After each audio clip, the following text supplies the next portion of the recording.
اور وہ آدمی جو ساری عمر اپنے باپ سے پیسے لیتا رہا ہے، جس وقت ابو کا ہاتھ ایسے ہوگا نا، میں زندہ نہیں بچوں گا کہ میرے سامنے میرے باپ کا ہاتھ پھیلا ہوا ہے۔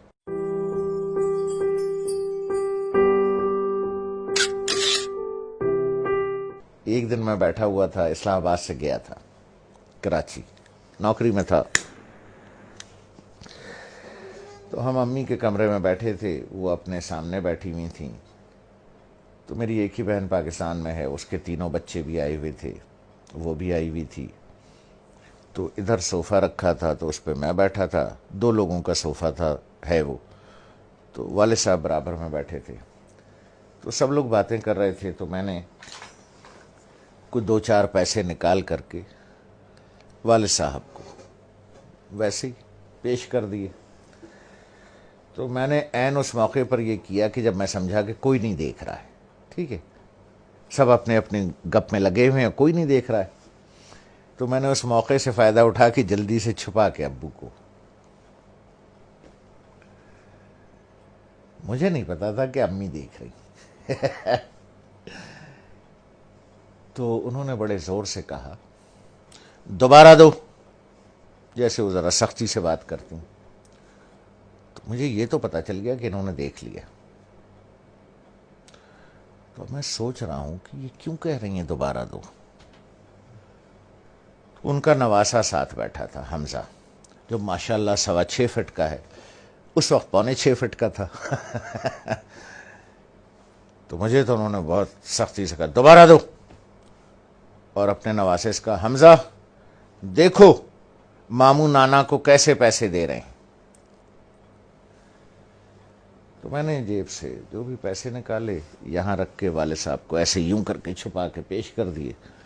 تو ابو نے اٹھا لیے،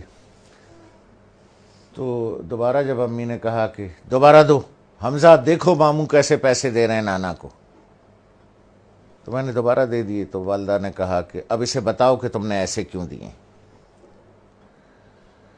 تو میں نے کہا دیکھو بھائی حمزہ میاں، یہ میرے والد صاحب ہیں، میں ساری عمر ان کے ہاتھ سے پیسے لیتا رہا ہوں، اب میں نے یوں نکال کے پیسے دوں گا تو میرے والد صاحب کا ہاتھ یوں ہوگا،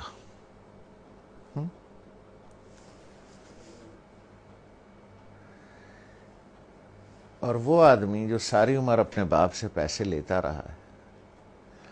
جب میں نے کہا اپنے بھانجے سے،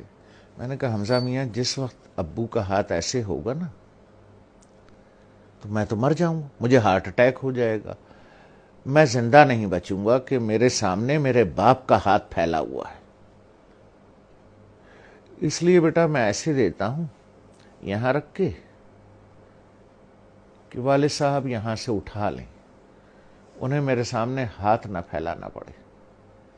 جس طرح سے پرانے وقتوں میں بادشاہوں کو نظر اور نیاز دی جاتی تھی نا یوں کر کے، اور بادشاہ اگر قبول کر لے اٹھا لے تو وہ نیاز قبول ہو جاتی تھی، جیسے آج بھی مزاروں پر ادھر ادھر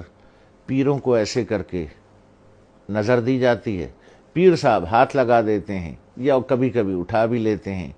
تو سمجھیے وہ نظر اور وہ نیاز قبول ہو گئی۔ تو میں نے کہا بچے جس وقت میں یوں کر کے دوں گا اور ابو کا ہاتھ ایسے اٹھے گا تو میں تو مر جاؤں گا بیٹا، کہ میرے باپ کا ہاتھ میرے سامنے پھیلا ہوا ہے، تو اس لیے میں ایسے کر کے نظر پیش کرتا ہوں چھپا کے کہ کوئی دیکھ نہ لے ہیں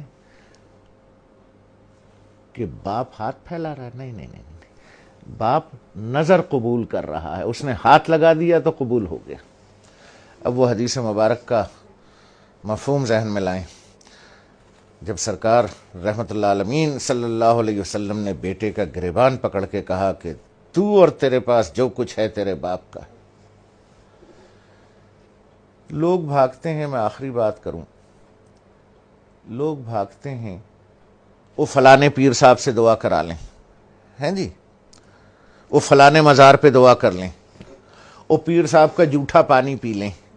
ہیں جی، وہ پیر صاحب کی جوتیاں اٹھا لیں، بخشے جائیں گے، ثواب ملے گا۔ ارے یار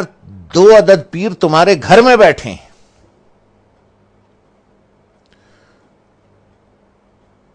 ایک عورت ایک مرد، دو پیر تمہارے گھر میں بیٹھے ہیں یار، جا کے ان کی جوتیاں سیدھی کر، ان کا جھوٹا پانی پی، ان کے پیر دبا، پیر صاحب کے بجائے باپ کو نظر اور نیاز پیش کر، جا کے ابا کے جوتے پالش کر۔